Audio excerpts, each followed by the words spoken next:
श्री गणेशाय नमः. लवकरच गणपती उत्सव सुरू होईल आणि गणपतीच्या उत्सवाच्या नंतर वेध लागतील ते नवरात्रींचे. शक्तीची उपासना साक्षात भगवंतांनी केली. महेश्वर केवळ पराशक्तीद्वाराच प्रकट होतात. ही पराशक्ती 6 प्रकारांनी प्रकट होते. पराशक्ती, ज्ञानशक्ती, इच्छाशक्ती, क्रियाशक्ती, कुंडलिनी शक्ती आणि मातृका शक्ती. पराशक्ती ही सर्व शक्तींची मूळ आधार असून ती ज्योतिरूप आहे. ज्ञानशक्ती विज्ञानमय सर्व शास्त्रांचा आधार आहे. अंतर्ज्ञान, अंतर्दृष्टी, दूरदृष्टी या ज्ञानशक्तीने प्राप्त होतात.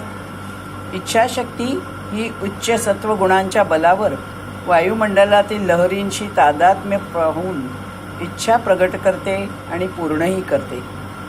क्रियाशक्ती या इच्छेतूनच क्रिया घडतात आणि क्रियांमधून कर्म घडतात, अर्थातच कर्मामधून कर्मफल. कुंडलिनी शक्ती हिची 2 स्वरूपे आहेत, व्यष्टी आणि समष्टी. शरीरांतर्गतही ती अवस्थित असते.